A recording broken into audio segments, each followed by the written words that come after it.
सूरत कुमार योगी राम सूरत कुमार योगी राम सूरत कुमार जय गुरु रायाम योगी राम सूरत कुमार योगी राम सूरत कुमार योगी राम सूरत कुमार जय गुरु रायाम सद्गुरुनाथ महाराज की திருச்சியினுடைய யோகிராம் சுரத்குமார் ஞான யஜ்ஞத்தில் ஈசோபனிஷத்தை அறிமுகம் செய்கிற வாய்ப்பு இன்றைக்கு கிடைத்திருக்கிறது. ஏற்கனவே கரூரில் இந்த அறிமுகம் நடந்திருக்கிறது. திருச்சிக்கான அறிமுகம் ஒன்றை புரிஞ்சுடுங்க, வேதம் உபனிஷத் கீதை ஒவ்வொரு முறை சொல்லும்போது அது எவர் ஃப்ரெஷ். அங்கே பேசிட்டு வந்தனால அதை இது எப்போதுமே ஃப்ரெஷ்ஷாக இருக்கும். ஏனென்றால் இது எக்காலத்திலும் இருக்கின்ற உண்மை, இது முக்காலத்துக்கும் வருகின்ற உண்மை. எப்போ பேசினாலும் அது ஃப்ரெஷ்ஷாக தான் இருக்கும், அது பழசாகாது. பழசே ஆகாமல் இருக்கிற ஃப்ரெஷ்னஸ் இதுக்கிட்ட அது தெய்வம் தான், ஒரு நாளும் பழசாகாது. சூரியன் என்று வயதாகுமோ முதுமை உன்னிடம் விளையாடுமோ, சூரியன் என்று வயதாகுமோ அடியன் பகவான் மேலே ஒரு பாடல் எழுதியிருப்பேன். சூரியனுக்கு வயசாகிருமா, எத்தனை வருஷமாக இருக்குது சூரியனுக்கு வயசாகாது, நமக்கு தான் வயதாகும். முதலில் நம்முடைய கவிதா அவர்களுக்கு நம்ம எல்லாரும் சார்பாக இன்றைக்கி பிறந்த நாள் வாழ்த்துக்கள். எப்படி சாமி இருப்பாங்க. இன்றைக்கி நம்ம திருச்சியில் வச்சு நடக்கிறனால கவிதாக்கு இன்றைக்கி பிறந்த நாள். இது செப்டம்பர் 28, போன வருஷமும் கேட்கும் 28, அதே மாதிரி இந்த ஆண்டும் கேட்கணும். இதுதான் பகவானுடைய ஏற்பாடு. எனவே வாழ்த்துக்கள். இன்றைக்கி நம்ம ஈஷோபனிடத்துக்கு பண்ணுறோம். பன்னீர் உபநிடதங்கள் இது நம்ம 12 பார்க்க போகிறோம். ஒரு 12 வருஷமாக பார்ப்போமே என்ன, 12 உபநிடதங்களை நான் பயிர போயிருக்கேன். கண்டிப்பாக ஒரு 10 ஆண்டுகளாக நான் அதை படிச்சு முடியும். அதில் இப்போ ஈஷோபனிஷத்தை முதல் உபனிஷமாக உங்களுக்கு அறிமுகம் செய்கிறேன். 18 ஸ்லோகம், 18-36 லைன். உபனிஷத் மொத்தம் 36 லைன்ஸ், 2 லைன் வச்சு 18 ஸ்லோகம் ஈஷோபனிஷத். உபனிஷத் படிக்கிறது ஒரு சின்ன ஒரு இதை சொல்கிறேன். உபனிஷத்துங்கிறது ஒரு ஒரு இன்ஃபைனைட், ஒரு அன்லிமிட்டடை எக்ஸ்ப்ளோர் பண்ணுற ஒரு விஷயம். உபனிஷத் என்பது அந்த மெய்ப்பொருளை, அந்த பிரம்மத்தை என்ன வேணாலும் வார்த்தைப்பட்டுங்க, அது மெய்ப்பொருள் சொல்லலாம், பிரம்மம் சொல்லலாம், நீங்கள் எப்படி வேணாலும் சொல்லுங்க. அல்டிமேட் ட்ரூத் ஆங்கிலத்தில் சொன்னால் அது அல்டிமேட் ட்ரூத். அதை நோக்கி உங்களை நகர்த்துற விஷயம். அது என்னங்கிறத உங்களுக்கு ஒரு அனுபவமாக தருகிற விஷயம் தான் உபனிஷத். ஏன்னா உபனிஷத் என்பது நம்மளை விட மிகப்பெரும் ஞானிகள் நீண்ட நெடும் காலத்துக்கு முன்னாடி அவங்க இதெல்லாம் பார்த்து இந்த பூமியை தந்தாங்க. அதை உபநிடத வடிவமாக தந்தாங்க. அதுதான் நம்ம இப்போ பார்க்கணும். நமக்கு ஒரு சிக்கல் இருக்கு, அது அன்லிமிட்டெட் இன்ஃபினிட், நம்ம லிமிட்டட், அதுலேயும் ப்ரைவேட் லிமிட்டட். நம்ம நம்மளை ஒரு நம்மளை சுருக்கமாக தான் நம்மளை வச்சுருக்கோம். அப்போது ஒரு லிமிட், ஒரு அன்லிமிட்டடு ஒரு லிமிட்டட் தெரிஞ்சுக்கிறது ஹைலி இம்பாசிபிள். லாஜிக், நான் லாஜிக்காகவே பேசுகிறேன். ஏன்னா நம்ம ஐம்புலன்களால் விஷயங்களை அறிஞ்சிக்கிறோம். நம்ம ஐம்புலன்களுமே லிமிட்டடு. ஃபார் எக்ஸாம்பிள், நம்முடைய கண் எல்லாத்தையும் பார்க்க முடியும். கண்ணுக்கு ஒரு லெவல் இருக்குது, அந்த லெவல் தான் பார்க்க முடியும். வயதாகும்போது அது பார்வைன்னு குறையும், கிட்ட பார்வைக்கு ஒரு 2 நேரம் மாறுது. அடுத்தால காது எல்லா சவுண்ட்ஸையும் கேட்க முடியாது. சின்ன எறும்புகள் 2 பேசி கொள்கிறது, அந்த சவுண்டை நம்ம அது பேச தான் செய்யுது, நம்ம அது கேட்காது. பெரிய இடி இடிக்கிற சவுண்ட் நம்ம கேட்குது, அதுக்கு மேலேயும் சவுண்ட்ஸ் இருக்குது. ஹை டெசிமல், அந்த ஹை டெசிமலை ஹியூமன் இயரால் கேட்க முடியாது. சர்டன் டெசிமல்ஸ் மட்டும் தான் அந்த இயரால் கேட்க முடியும். அப்போ நம்ம காது சில கட்டுக்கோப்பு புரியுது. அப்போ நம்ம ஐம்புலன்களும் பார்வை எல்லாமே லிமிட்டட். பட் இந்த பேருண்மை மெய்ப்பொருள் அந்த பிரம்மம் அது எப்படி இருக்குன்னா அது அகண்டமாக. இதை கார்டினேஷன் பண்ண முடியாது. நம்முடைய லிமிட்டட் இன்டலெக்டை வச்சு நீங்கள் இதை புரிஞ்சு இதான் நீங்கள் சொல்ல முடியாது. அதான் கண்டவர் வெண்டிலர், விண்டவர் கண்டிலர், இந்த வார்த்தை அதில் இருந்தால் வருது. ஆனால் அதை நம்ம தேடி போய்தான் அங்கே முடியாதுன்னு சொல்லிட்டு வச்சிட முடியாது. அது என்னன்னு தெரிஞ்சுக்க நாம முயற்சிக்கணும். அந்த முயற்சியில் அது தன்னை நமக்கு விளங்கி போடும். இந்த முயற்சி அதான் உபனிஷத், இந்த ஞான யஜ்ஞம் இதில் நம்ம போக என்ன நடக்கும்னா, முயற்சி எடுக்க உன் முயற்சினால் நீ அடைய முடியாது. அதுவே உனக்கு தண்ணி உனக்கு விளங்க வைக்கும். அது எப்போ நடக்கும், எப்படி நடக்கும், அதை யாரும் ப்ரெடிக்ட் பண்ண முடியாது. ஆனால் நடக்கும், அதை மட்டும் சொல்லணும். கண்டிப்பாக நடக்கும். நம்ம தொடர்ந்து இந்த விஷயங்கள்லாம் படிச்சுட்டு வரும்போது ஒன் ஃபைன் மார்னிங் அது உன்னுள் ஒரு ஒளியாக முடியும். ஒரு செகண்ட்ல எல்லாமே தெரிஞ்சுக்கும். ஆனால் இதற்கு நம்ம பல ஆண்டுகளை செலவழிக்க வேண்டியிருக்கும், பல முயற்சிகள் எடுக்க வேண்டியிருக்கும். இந்த முயற்சிகளெல்லாம் எங்கோ ஒரு நாள் யோகியினுடைய கருணையினால் ஒரு செகண்ட்ல எல்லாம் தெரியும். அதை மட்டும் புரிஞ்சுங்க. இப்போ நம்ம ஈஷோபனிஷத் என்கின்ற அந்த 18 ஸ்லோகங்கள் சரிகின்ற உண்மைகளை நம்ம இன்டலெக்ட், நம்முடைய ஹியூமன் இன்டலெக்ட் மனித அறிவுக்கு எட்டுகிற அளவில் தெரிந்து கொள்ளலாம். நம்முடைய இந்த ஞான படிப்பு எல்லாமே மனித அறிவுக்கு எட்டுகிற ஹைட்ல தெரிஞ்சு புரிஞ்சு வச்சுக்கணும். ஆனால் இதனுடைய ரியல் ட்ரூத்து காலம் நகரும் பொழுது அதுவாக உங்களுக்கு அதை உணர்விக்கும், அதுவாக உங்களுக்கு அதை விளங்க வைக்கும். அது உங்களுக்கு ஒரு பேர் அனுபவமாக பின்னாளில் கிடைக்கும். அது நிச்சயமாக இது வந்து உங்களுடைய சின்சியர் அட்டம், அதை தெரிந்து கொள்ள வேண்டிய ஆர்வம், அப்புறம் உங்களுக்கு அதற்கான நீங்கள் எடுக்கிற ஸ்டெப்ஸ், அதற்காக நீங்கள் எடுக்கிற முயற்சிகள், இதெல்லாம் ஒரு நாள் உங்களுக்கு கண்டிப்பாக உங்களுக்கு ஒரு நாள் அந்த கதவு திறந்தே தீர்க்கும். கதவு திறக்காம ஒரு நாள் இருக்காது. இப்போ உள்ள வரும். எனவே நம்ம நல்லா தெரிஞ்சுக்கணும். ஓரளவுக்கு தான் நம்ம இன்னைக்கு உபனிஷத்தை சொல்ல முடியும் ஒழிய என்னால் ஒரு உபனிஷத்தினுடைய முழுமையை ஒரு உரையாக தந்துவிடவே முடியாது. இதை நான் முதலே தெரிஞ்சுக்கிறேன். ஏன்னா கம்பன் கூட பெரிய ராமாயணம் எழுதும் போது ஆசை பற்றி அறையவிட்டேன் நீ ஆசை கொட்டத்து ராமன் கதையை சொல்லுவான். நான் ஆசையினால சொல்லிட்டேன், ராமனுடைய புகழை யாரும் பாடி முடிக்க முடியாது. என் ஆசையினால் நான் சொல்லேன். அகர வரிசை யோகி மாதிரி வரும். அன்பினில் சாற்றினோம் யோகி ராமா. அன்பினால சாமியை சொன்னோம், நான் சாமியை முழுசா சொல்லிட முடியாதுங்கிறது தான் உண்மை. அதே மாதிரி நான் உபனிஷத்தை எதுக்கு சொல்வாருன்னா, நம்ம புரிந்து கொள்வதற்காக இன்டலெக்டா மனித அறிவுக்கு எட்டுகிற உயரத்துக்கு எவ்வளோ முடியுமோ அவ்வளோ புரிஞ்சுக்கலாம். இந்த ரியல் ட்ரூத் அதுவே உங்களுக்கு ஒரு காலத்தில் ரிவீல் பண்ணும். First point. உபனிஷத்தில் நான் பார்த்தாலே இதில் இந்த வடிவத்தில் ஒரு சிக்கல் இருக்குது. 18 ஸ்லோகம் நான் 18மே படிச்சுட்டேன். படித்து பார்க்கும் கொஞ்சம் ஆர்டர் கொஞ்சம் முன்ன இருக்குது. இப்போ நான் அந்த ஆர்டரை கொஞ்சம் மாற்றேன். நமக்கு இப்போ ஹியூமன் நம்ம புரிஞ்சுக்கிறதுக்கு வசதியாக அது கொஞ்சம் அந்த 18 பாடு கொஞ்சம் மாற்றி பார்க்குறேன். முதல் அடுக்காக என்ன பார்க்குறேன், முதல் 2 ஸ்லோகம் கரெக்டாக இருக்கு. எது மெய்ப்பொருள்ங்கிறத முதல் 2 ஸ்லோகம். ஃபர்ஸ்ட் லைன் எல்லாரும் தெரிஞ்ச லைன் தான், ஈசா வாசியம் இதம் சர்வம். இங்கு இருக்கிற எல்லாவற்றிற்குள்ளும் ஈசனே வசிக்கின்றான். ஈசா வாசியம், ஈசனே வசிக்கின்றான். இதம் சர்வம், இதம்னா இங்கே உள்ள சர்வம், எல்லாத்துக்குள்ளே யார் இருக்கா, இறைவனே இருக்கிறான். Father alone exist. இப்போ புரியுதா யோகி? ஈசா வாசியம் இதம் சர்வம் is equal to father alone exist. என் தந்தை ஒருவரே இருக்கின்றார். எத்தனை ஈசாவாசம் தரும். அடுத்த லைன் என்ன வருதுன்னா, ஏத் கிஞ்ச ஜெகத்யாம் ஜெகத். ஜெகத்யாம் ஜெகத் வரும்போது இதில் என்ன பியூட்டினா, உயிர் உள்ளது மட்டுமல்ல, ஜெகத்யாம் ஜெகத், இந்த ஜெகத்தில் இருக்கிற அனைத்தும் கல் மண் மலை எல்லாமே நான் தான். உயிருள்ள பொருள்களில் மட்டும் இறைவன் இருக்கான்னு நினைக்க வேண்டாம், உயிரற்ற பொருள்களும் இறைவன் இருக்கிறான். அப்போ நம்முடைய காரு, நம்முடைய 2 வீலர், நம்முடைய செருப்பு, இதெல்லாம் நம்ம எப்படி பார்க்கணும்? இப்போ புரியுதா? நம்ம ஆனந்தாசிரமத்தில் படித்தது, நம்ம படுக்கிற படுக்கை, நம்முடைய தலையணை. அதனால நீங்க உங்களுடைய அன்பை நீங்க மனுஷங்கிட்ட மட்டும் காட்டினா போதாது. நம்ம படுக்கிற தலையணை, நமக்கு போர்வை, நம்ம உபயோகிக்கிற காலணி, நம்ம டெய்லி போகிற 2 வீலர் ஆர் 4 வீலர், ஸ்டீரிங், அதெல்லாம். இப்போ நானே சமீபத்தில் நம்ம நாசரேத் கோவில் அப்பப்போ பூஜை காட்டுறேன். காட்டும்போது திடீர்னு பார்த்து அங்கே ஒரு ஸ்பீக்கர் செட் வச்சுருக்கேன். அது பாட்டு அப்பப்போ சாமி போகுது. ஒரு நாள் பார்த்தா ஐயோ, வருஷம் 8 வருஷமாக நான் உங்களுக்கு காட்டல, அந்த ஸ்பீக்கர் செட் பண்ணி காட்ட ஆரம்பிச்சிட்டேன். ஏன்னா அது வழியாக தான் நான் பாட்டு வெளியே வருது. திடீர்னு எனக்கு ஞானம் இப்போ தான் கிடைச்சி. ஆனால் இப்போ எல்லாம் கூப்பிட்டு கிடைச்சது ஸ்பீக்கர் செட் காட்ட. எவனா என்னை பார்த்தா லூஸ் நம்பர் 1 அந்த சவுண்ட் பாக்ஸ் காட்டுவேன். ஏன்னா இதன் வழியாக தானே யோகியுடைய பாட்டெல்லாம் கேட்குது. இப்போ அது இப்போ செய்யலைன்னா எனக்கு ஒரு மாதிரி ஏதாவது மிஸ் ஆன மாதிரி இருக்குது. அதனால் இப்போ நான் லேட்டஸ்ட்டாக வந்திருக்கிறது அந்த ஸ்பீக்கர் செட்டுக்கு ஆகிட்டேன். எனக்கு தெரிஞ்ச ஈசா வாசியம் இதம் சர்வம், இந்த ஸ்பீக்கர் செட்டுக்குள்ளையும் என் இறைவன் உட்கார்ந்து டெய்லி எனக்கு பாடங்களை தருகிறான். எனவே இந்த ஸ்பீக்கர் செட்டுக்கும் நான் அதை வணங்குகிறீங்களா, அதுக்கு ஒரு பூஜை காட்டு. அப்போ இது உபனிஷத்தோட டேலி ஆரம்பிச்சிருப்பேன். அடுத்த தேன தெக்தேன புஞ்சிதா, தேன தெக்தேன, நீ எல்லாவற்றையும் இறைவனை வகுத்து வைத்திருக்கின்றான். இந்த உலகத்தில் எல்லாமே வகுத்து வைத்திருக்கிறான். இப்போ விக்னேஸ்வரிக்கு பேங்கிங் ஜாப், வெங்கடேஸ்வரருக்கு டீச்சிங் ஜாப், உங்களுக்கு இந்தியன் ரயில்வேஸ். அப்போ இந்த யார் யாருக்கு என்ன ஒர்க்கு என்ன ரோல்ங்கிறத இறைவன் தீர்மானித்து வைத்திருக்கிறான். தேன தெக்தேன புஞ்சிதா, யார் யாருக்கு என்னங்கிறத அவனே வகுத்து வைத்திருக்கிறான். அடுத்த லைன் தான் மா கிருத கைஷேஸ்வரித்தனம். அடுத்த ஒரு விஷயத்தை நீ எடுக்க மாட்டாங்க. உனக்கு என்ன கொடுத்துருக்கானோ அதை வச்சு அது திருப்தி அடையப்பாரு. மா எடுக்கணும் நேங்கிறது மா கிருத கஷ்யஸ்வி தனம், தனம்னா பொருள். அடுத்தவனுடைய தனத்தை எடுக்க ஆசைப்படாதே, அந்த முயற்சிக்காது. என்ன சொல்லி ஈசா வாசியம் இதம் சர்வம், இந்த உலகத்தில் எல்லாவற்றுக்குள்ளும் இருப்பவன் இறைவன்.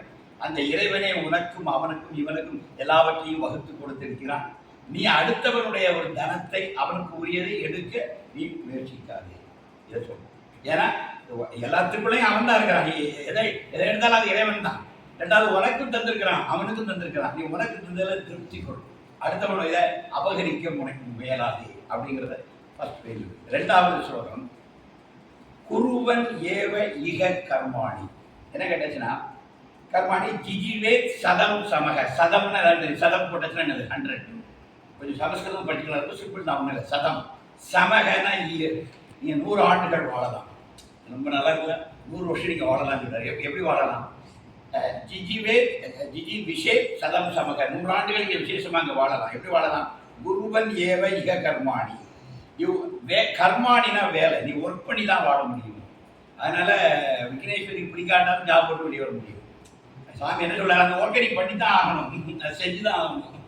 கர்மன் குருவன் ஏவ இக கர்மாணி. இந்த உலகத்தில் நீ பிறப்பு எடுத்துட்டீங்கன்னா உனக்கு தந்த ஜாபை நீ கம்ப்ளீட் பண்ணி தான்.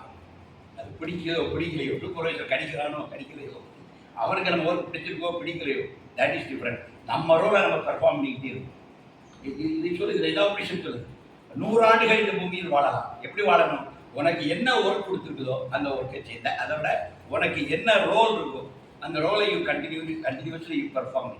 அப்போதான் அப்போ நீ 100 வயசு வரை வாழலாம். சொல்லிட்டு என்ன சொல்கிறான்? ஏவம் தொயி ந அந்நியத. இதை தள்ளி வேற வழி இல்லை. ந அந்நியத. அந்நியதா இது அழகா சமஸ்கிருதத்தை பிரிச்சேன்னா ஈஸியாக புரிஞ்சிடும். ந அந்நியத, இதற்கு அந்நியமாக ஒன்றும் இல்லை. இத அஸ்தி கர்ம லிப்பியதே நரே. கர்ம லிப்பிய நரேனா நரன், நரன் மனுஷன். மனித வாழ்க்கை எப்படி இருக்குது? கர்ம லிப்பியதே. நீ கர்மம் செய்வதற்காகவே படைக்கப்பட்டிருக்கிறாய், பணியாற்றுவதற்காகவே நாம் எல்லாம் படைக்கப்பட்டிருக்கிறோம். மனித ஜென்மமே எதுக்கு தரப்பட்டிருக்குன்னா நீ ஒர்க் பண்ணிக்கிட்டே இருக்கும். நீ ஐடியலாக இருக்கக்கூடாது, ஐடியலாக இருக்கும். சதீஷ்வாங்க, நீ ஐடியலாக இருக்கக்கூடாது, ஐடியலாக இருக்கும். நம்ம வேலை செய்வதற்கே படைக்க. இந்த இடத்துல நான் ஒன்று சொல்வேன். நம்ம செல்வராஜ் சாமி கிட்ட பச்சை சட்டை போட்டு பையன், அவனை ஒரு நாள் கொண்டு சாமி அவன்கிட்ட பேசினார். செல்வராஜ், நம்ம எப்பவும் ஏதாவது நம்ம ஒர்க் பண்ணியே ஆகணும், நம்ம வேலை செஞ்சுக்கிட்டே இருக்கணும்னு சொல்றாரு. சொல்லிட்டு ஏன்னா அவங்களுக்குலாம் என்ன பண்ணுச்சு, சாமி கிட்ட உட்காந்துருக்கான், எல்லாரும் வராங்க, சாமி பாதத்தில் பணத்தை போடுறாங்க, அதை போடுறாங்க, இதை போடுறாங்க, பழத்தை வைக்கிறாங்க. அப்போ இவங்களுக்கு வந்து நல்லா இருக்கு இந்த சாமியார் வேலை. இந்த சாமியார்களே பார்த்தோம்னு என்ன வரும்? சும்மா இருந்தால் கூட எல்லாரும் காலை போட்டு எல்லாத்தையும் போட்டுறாங்களே. அப்போ இது நல்லா இருக்கேன்னு ஏதோ ஒரு தாட் அவனுக்குள்ள ஏதோ ஒன்று வந்துருக்கு. சுவாமி இதை ஸ்மெல் பண்ணுறார். நிதி வாங்க ராம்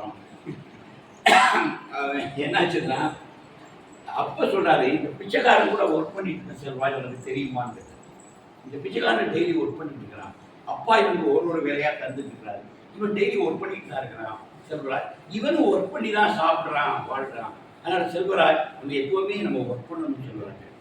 இந்த கேட்ட செல்வராஜ் எடுத்துக்கலாம். சாமியை ஒரு நாள் பூரா அங்கே கொஞ்சம் காலையில் இருந்துச்சாங்க, செல்வராஜ் நம்ம ஒர்க் பண்ணணும்னு சொல்லிட்டு இருந்தார். இதுதான் 2வது ஸ்லோகம் ஈஷோபனிஷம். மனிதன் ஜென்மம் எடுத்துட்டா நோ ரிட்டையர்மெண்ட். நம்ம சோக்காட்டு பிறகு எங்களுவாங்க ரிட்டையர்மெண்ட்டுக்கு அப்புறம் சாமி டபுள் ஒர்க் வாங்குறாரு.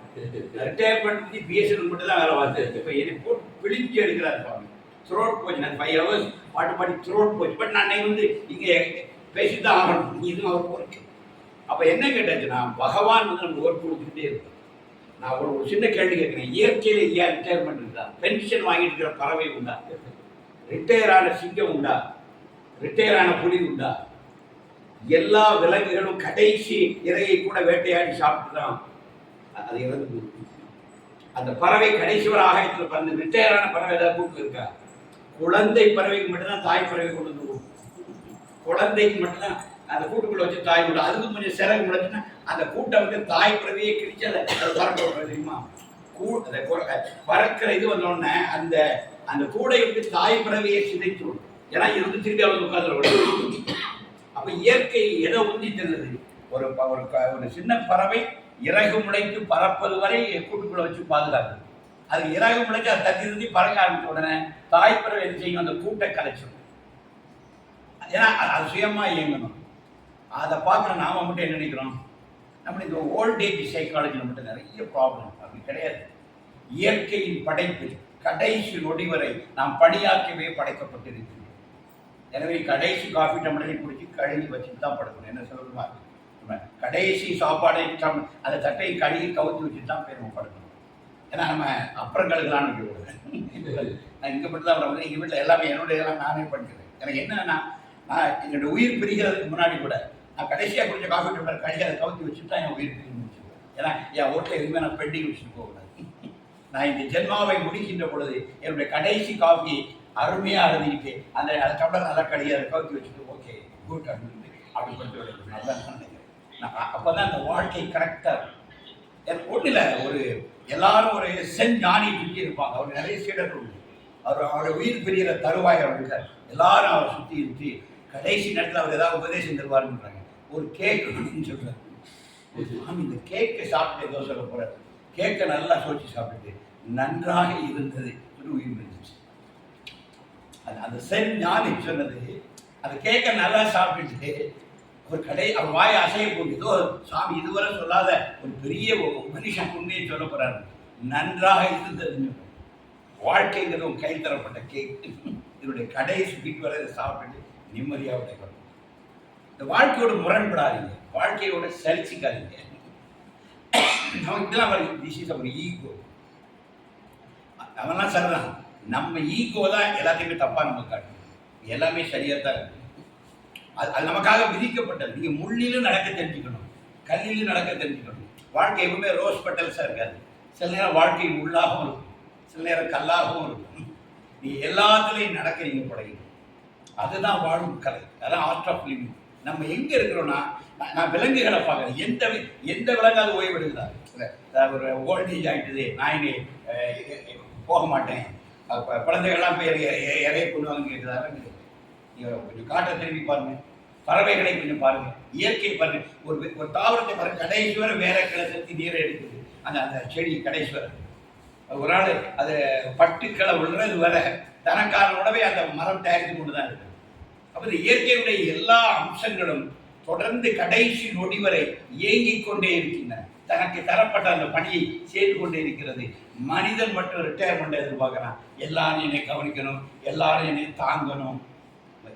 itself is wrong.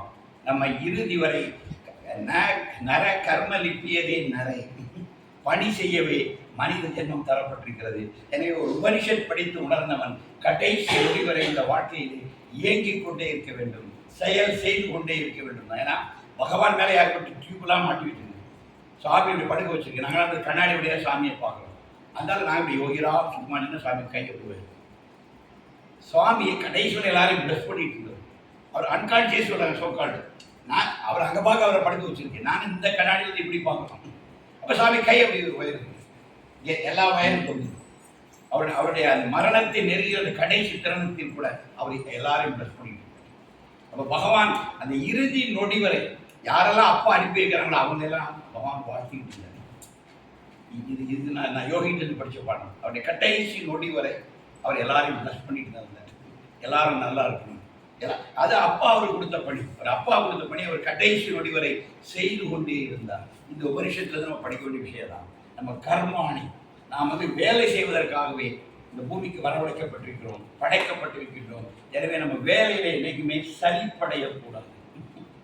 வேலையை ஒவ்வொரு நாளும் ஃப்ரெஷ்ஷாக எடுத்துக்கிட்டு, ஒரு சவாலாக எடுத்துக்கிட்டு இந்த வாழ்க்கையை சந்தோஷமாக நம்ம இதை லீட் பண்ணி கொண்டு போகணும். இதுதான் நான் இந்த வருஷத்தில் நான் தெரிஞ்சுக்கிற உண்மை. இந்த மூன்றாவது, இந்த ரெண்டும் இது மூணாவது எங்கே போகிறேன்னா 4வது ஸ்லோகத்துக்கு போகிறேன். அது என்ன சொல்றாரு? அநேஜத் ஏகம் மனசோ ஜவியம். அப்புறம் ஒரு 6 பாட்டு, இந்த 2 போக அடுத்த ஒரு 5 பாடல்கள் வந்து இந்த ஆத்மாவுடைய தன்மைகளை சொல்லுது. இந்த பிரம்மம் ஆத்மா என்னன்னு சொல்லுது. அந்த பிரம்மத்தினுடைய தன்மை எப்படி இருக்குங்கிறத அது சொல்லுது. அது ஒரு பாட்டு. அநேஜத் ஏகம் மனசோ ஜவியம். அநேஜத் ஏகம்னா வேற ஒன்றும் இல்லை சார். நம்முடைய இதில் ஏகன் அநேகன், இறைவனடி வாழ்க்கை. அவனே ஏகனாகவும் இருக்கின்றான், அவனும் அநேகனாகவும் இருக்கின்றான் சொல்லி நம்முடைய சிவபுராணம் திருவாசகத்தில் சொல்லுகிறான். அதைத்தான் இந்த உபனிஷத் சொல்லுது. மாற்றி சொல்ல ஏகன் அநேகன், அநேஜத் ஏகம். அநேகமாகவும் ஏகமாகவும் இருப்பது அந்த பிரம்மம் தான். மனசோ ஜவியோ, மனதை விட வேகமானது. இருக்கிற வேகத்திலே மனோவேகம் தான் உயர்ந்தது. அந்த மனோவேகத்தை விடையும் ஆத்மாவுடைய வேகம் பூர்ண வேகம். நைன தேவா ஆப்னுவன்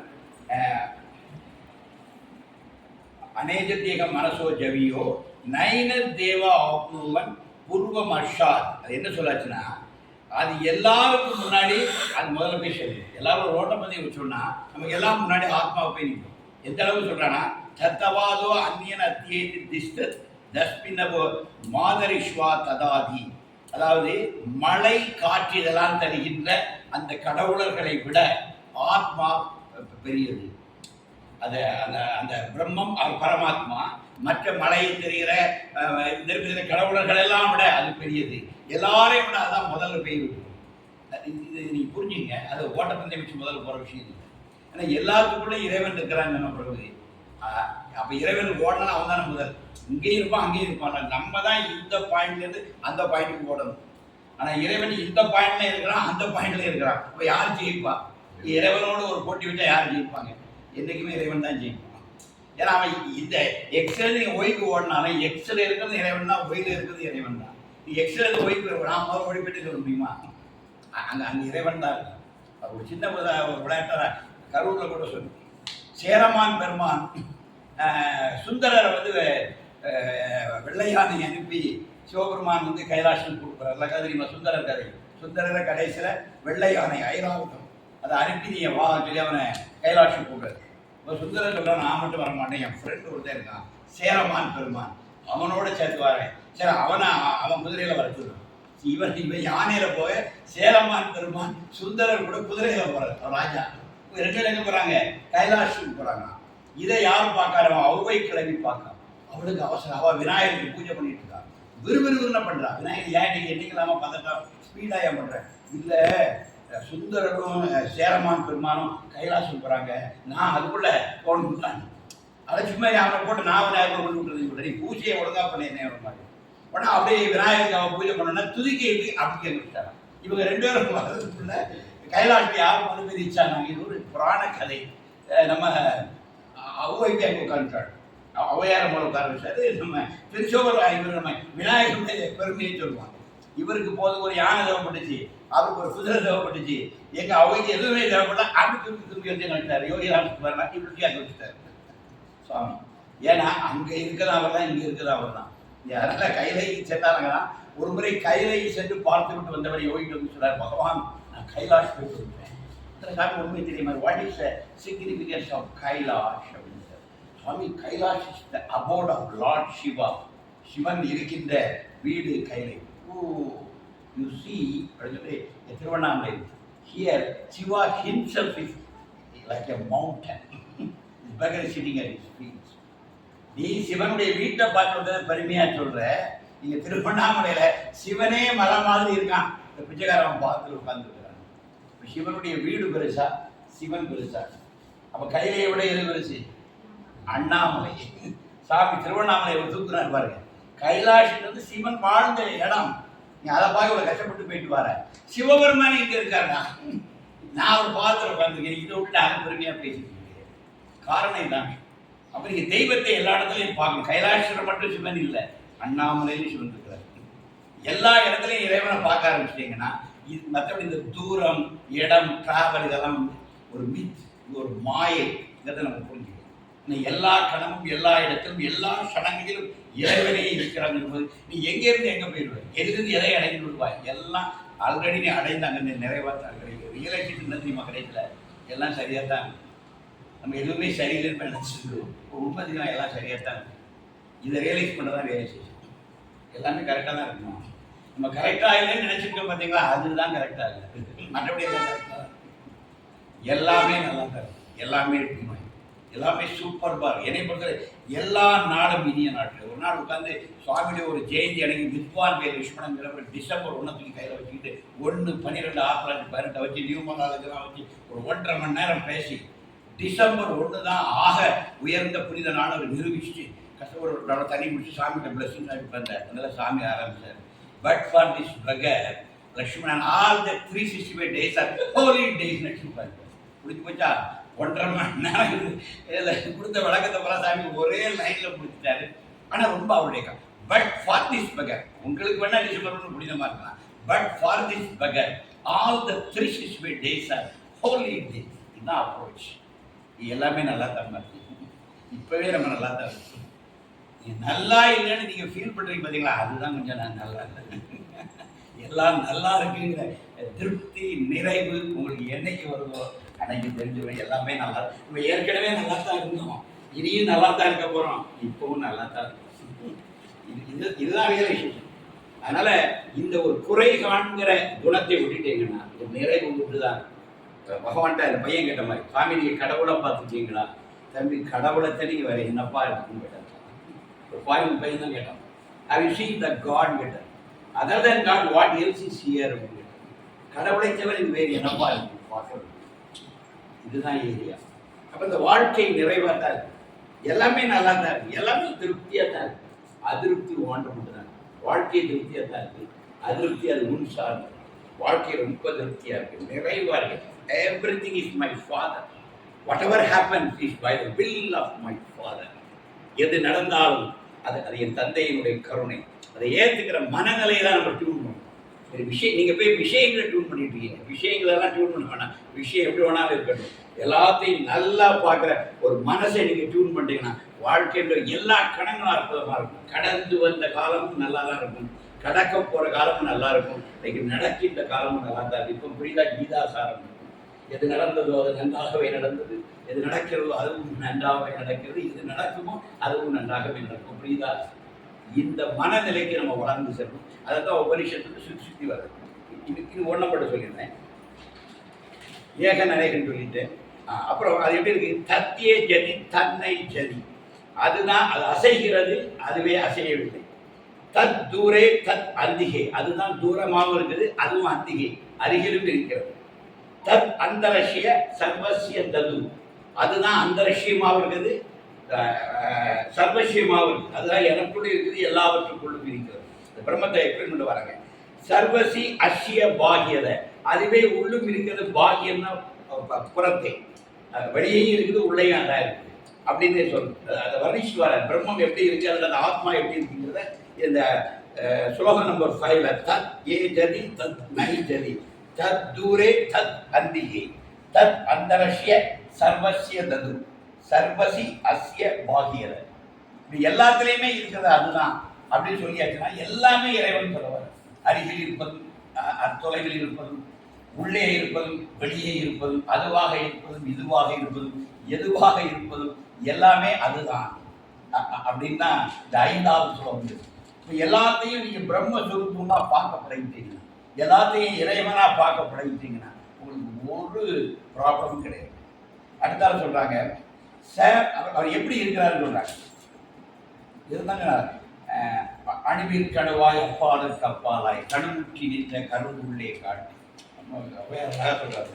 விநாயகர் சொல்றாரு அணுவிற்கு அணுவாய் அப்பாலுக்கு அப்பாலாய். இதான் இந்த உபனிஷத்து. அதாவது அப்படி சொல்லிட்டு போயிடுறாங்க.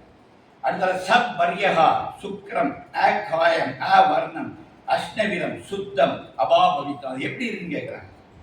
அது வந்து அது வரியகா எல்லா இடத்துலையும், சுக்கரம் ஒளி மிக்கதாக எல்லா இடத்துலையும் இது பரவி இருக்குது.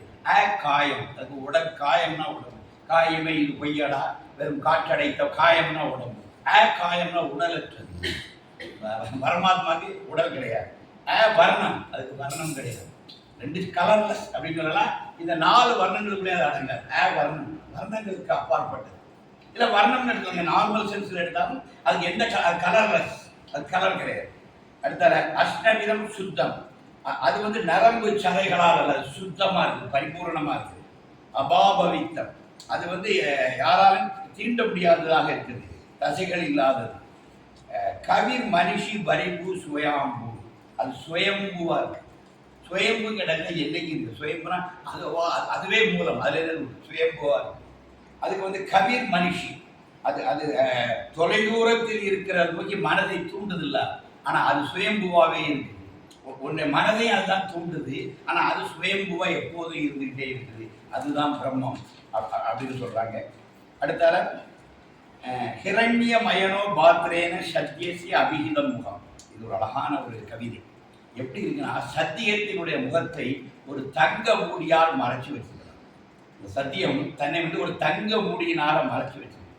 உடனே கேட்குறாங்க, அந்த மூடியை அப்படி அகற்ற அவங்க முகத்தை பார்க்கறதுன்னு சொல்லி சூரியனை பார்த்து கேட்குறாங்க. தத்வம் பூஷன் அபாவர்ணு சத்திய தர்மாய திருஷ்டையே.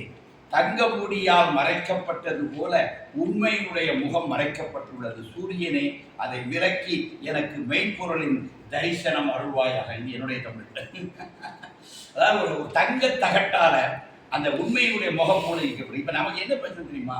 அந்த மெய்ப்பொருள் நம்மளை மறைச்சிடாம ததாரண உள்ள பிரச்சனை. பிரம்மம் நம்ம கூட கண்ணாமூச்சி விளையாடிட்டு தன்னை ஒரு தங்க தகடால மறைச்சிட்டு அதுக்கு பின்னாடி இருக்கு. அப்போ அதனால நமக்கு தெரியல. அதனால நமக்கு இந்த மனக்குறை, நம்முடைய எல்லா விதமான ப்ராப்ளத்துக்கு காரணம் என்னன்னா அந்த மெய்ப்பொருள் தன்னுடைய தரிசனத்தை நமக்கு தரல. அதனால நம்ம ஒரு டிஸ்கம்ஃபர்ட்டாக இருக்கும். நமக்கு எதுலேயும் ஒரு சாட்டிஸ்ஃபேக்ஷன் வர மாட்டேங்குது. எல்லாருக்குமே ஒரு டிஸ்சாட்டிஸ்ஃபேக்ஷன் இருக்கும். எல்லோருமே ஏதோ ஒரு வகையில் ஒரு அதிருப்தியிலேயே வாழ்ந்து கொண்டிருக்கு. உண்மைதான், நான் அப்படிதான் இருக்கணும். எனக்கு செல்லமாக ரொம்ப பிடிக்கும், அது வேற விஷயம். ஆனால் நான் வாழ்க்கையில் தொடர்ந்து ஒரு அதிருப்தியில் தான் வாழ்ந்துருக்கேன். அதை நான் கான்ஃபிடென்ட்டாக சொல்லணும். ஆனால் நான் வேற மாதிரி அதிருப்தியில் வாழ்றேன்னா நான் சோர்வடைய மாட்டேன். அதனால இந்த அதிருப்தியிலிருந்து திருப்திக்கு போனதில் ஒரு வேகம் தான் எனக்கு பிறகு. இந்த அதிருப்தின்னு சொல்லி நான் சோர்வடையலை. நான் அதிருப்தியாக இருக்கிறேன் என்று உணர்ந்துக்கிட்டு இன்னும் வீரியமாக செயல்பட என்னை தயார் செய்து கொண்டிருக்கிறேன். என்னுடைய அதிருப்தி என்னை பலகீனப்படுத்தலை, என்னை மென்மேலும் பலப்படுத்துவதற்கு அந்த அதிருப்தியை நான் பயன்படுத்துகிறேன். 2 கல்லை உரசினாதான் தீ வரும். 2 கல்லை இப்படி வச்சுட்டு தான் தீ வரும். 2 கல்லை உரசினா தீ வரும். அப்போ இந்த வாழ்க்கையோடு ஒரு போராடணும். இந்த வாழ்க்கையோடு நம்ம ஒரு யுத்தம் பண்ணணும். அப்போ தான் ஜெயிக்க முடியும். எஃபர்ட், அதான் கர்மாணி. நீ ஒர்க் பண்ணிகிட்டே இருக்கணும், நீ எஃபர்ட் போட்டுக்கிட்டே இருக்கணும், எஃபர்ட் கொடுத்துக்கிட்டே இருக்கணும். யாரோ வராங்க, வாங்கம்மா திறந்துக்கலாம். உண்மையின் முகம் போடப்பட்டிருக்கிறது. சூரியனை பார்க்க முடியாது தெரியுமா? சூரியன் தன் கதிர்களை சுருக்குனா தான் பார்க்க முடியும். நீங்க 12 மணி சூரியனை பார்க்க முடியாது. காலை உதய சூரியனை பார்க்கலாம், மாலை உட்காருங்க, மாலை மறைகின்ற சூரியனை நீங்க பார்த்துக்கலாம். அந்த ஒரு நண்பகல் சூரியன் நீங்க பார்க்க முடியுமா? சூரியனாக தன் கிரணங்களை சுருக்கி கொண்டாதான் நீங்க பார்க்க முடியும். காலையில ஒரு எல்லோயிஷ் ஆகும், ஈவினிங்கோட எல்லோயிஷா கிளட்டோம்னா அந்த சூரியன் நீங்க பார்க்கலாம். மற்ற நேரத்தில் நீங்க சூரியனை பார்க்க முடியாது. சூரியன் தன்னுடைய கதிர்களை சுருக்கி கொண்டாதான் நீங்க பார்க்க முடியும். அது மாதிரி மெய்ப்பொருள் தன்னை உங்களுக்கு உணர்த்தினால்தான் நீங்க பார்க்க முடியும். அந்த பிரம்மம் தன்னை உங்களுக்கு அறிவித்தால்தான் நீங்கள் அறிந்து கொள்ள முடியுமே ஒழிய உங்கள் முயற்சியினால் நீங்கள் பிரம்மத்தை பார்த்து கொள்ள முடியாது, அடைந்து கொள்ள முடியாது, புரிந்து கொள்ள முடியாது. இதுதான் அது அந்த தங்க தகட்டை அப்படி கொஞ்சம் நீக்கலாம் உங்களுக்கு அந்த உண்மை புறப்படுங்கிறத இந்த உபனிஷத் சொல்லுது. கடைசியா உள்ள ஒரு பாயிண்ட் சொல்லி முடிக்கிறேன். கடைசியா பூஷண ஏகசே யமசூரிய பிரஜாபத்திய வியூக ரசமின் சம்யுக தேஜோ யதே ரூபம் கல்யாண தமம் தத்தே பஷ்யாமியோ அசௌ புருஷச அகம் அஸ்மி. ஓ சூரியன் அப்படி தனித்து மேல்நிலையில் இருக்கிறார். சூரியனை பார்த்தா இந்த உபனிஷத் சூரியனை பார்த்து அட்ரஸ் பண்ணாங்க. சூரியனை பார்த்து சொல்றாங்க, ஓ சூரியனை நீ தனித்து மேல்நிலைகளுக்கெல்லாம் போயிட்டு இருக்கிற, நீ பிரஜாபதியினுடைய மைந்தன். யம சூரிய பிரஜாபத்திய வியூக, பிரஜாபதியினுடைய மைந்தன் நீ. வியூக ரசமின் சமிக, அவருடைய ரசம் இருக்குமட்ட, அந்த தேஜஸ் ஒன்றை இருக்குது.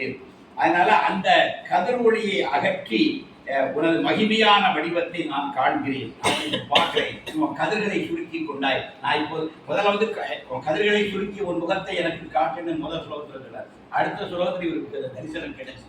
இந்த கிடைச்ச தரிசனத்தை அடுத்த சுலோகம் சொல்றது, நீ உன் கதிர்களை சுருக்கி கொண்டாய், நான் இப்போது உன்னை காண்கிறேன். எப்படி இருக்கு? அசௌ புருஷச அகம் அஸ்மி, உனது மகிமையான வடிவத்தை காண்கிறேன், நான் அவனுள்ளும் இருக்கும் புருஷன். அந்த தரிசனம் இவர் பார்க்கிறாரு. என்ன இருக்குன்னு கேட்டா அங்கேயும் நான் தான் இருக்கிறேன். அந்த பிரம்மம் தன்னுடைய கதிர்களை எல்லாம் விளக்கிட்டு இந்த பிரம்மத்தை யாருன்னு காட்டுறது இவர் பார்க்கிறாரு. அந்த பிரம்மத்துக்குள்ளும் நான் தான் இருக்கிறேன். அந்த பிரம்மம் தான் அங்கேயே இருக்குது. இப்ப புரியுதா? சொரூப தரிசனம், ரமணனுடைய சொரூப தரிசனம் புரியுதா? அந்த சொரூப தரிசனம் தான் ஆத்ம தரிசனம். அதுதான் சோல். இப்போ கேள்விப்பட கிடைச்சிட்டா? அதுதான் சோல் ரியலைசேஷன், அதுதான் செல்ஃப் ரியலைசேஷன். இந்த ரெண்டும் ஒன்று தான். இதை நீ பிரம்மம்னு உணரும் பொழுது சோல் ரியலைசேஷனும் செல்ஃப் ரியலைசேஷனும் ஒன்று தான். எது பிரம்மமோ அதுதான் இங்கே இருக்கு, எது அதுவோ அதுவே இது, இதுவே அது. தோம் அசி, இரண்டற்றது, இங்கே ஒன்று தான் இருக்குது, ஏகம் தான் இருக்குது. அப்போ கடைசியா ஈசோபரிஷத்துல அந்த காட்சி கிடைக்குது. அந்த தங்க தட்டை அகற்றிட்டு நான் உண்மையை பார்க்கிறேன். அது தன்னுடைய காந்திகளை எல்லாம் சுருக்கிட்டு தன்னை காட்டுது. நான் போய் பார்க்கிறேன், இங்கே யாரும் இல்லை, நான் தான் இருக்கிறேன். இந்த காட்சிகளை நினைச்சு பாருங்க. அதை பார்க்குற அகம் பிரம்மாஸ்மி, அந்த மகா வாக்கியங்களில் ஒன்றினது அகம் பிரம்மாஸ்மி. அந்த பிரம்மன் தான் எனக்குள்ளே இருக்குது. அகம் பிரம்மாஸ்மிங்கிறது தான் இந்த உபனிஷத்து. இதுதான் மிகப்பெரிய. இன்னும் ஒரு 12 சொல்லுங்க அப்புறம் காட்டுறேன். இதுல இவ்வளவுதான் மெய்ப்பொருள் என்னங்கிறத இந்த உபனிஷத் மிக அழகா காட்டி, அந்த நீ கடைசியில் நீயே அது என உணர்வாய். நீதாம்மா தெரியும் கடவுள். கடவுள் எங்கேயோலாம் இல்லை, நீதான் கடவுள். அதனால சுவாமி எல்லாரையும் வணங்கினார். யோகி ராஜ்குமார் நம்ம காலையும் விட்டுட்டார். புரியுதா? யோகி நம் காலம் விட்டுட்டார். யோகி எல்லாரையும் 2 கையெடுத்து பூரணமாக வணங்கினார். அவர் உன்னை தெய்வமாக பார்த்தார். இந்த பார்வை நமக்குள் வர வேண்டும். அதுதான் உபனிஷத் தருகின்ற பார்வை. எனவே இங்கு எல்லாம் நன்றாகவே இருக்கிறது. எனவே திருப்தியாக வாழ பாருங்கள். ஒவ்வொரு நாளும் ரொம்ப ஆனந்தமா வாழ்ந்து பாருங்கள். சச்சிதானந்த ஒண்ணுதான், வேற எதுவுமே இல்லை. Everything is okay, everything is good, everything is my father Yogi Ram Suratkumar, Yogi Ram Suratkumar, Yogi Ram Suratkumar. Jai.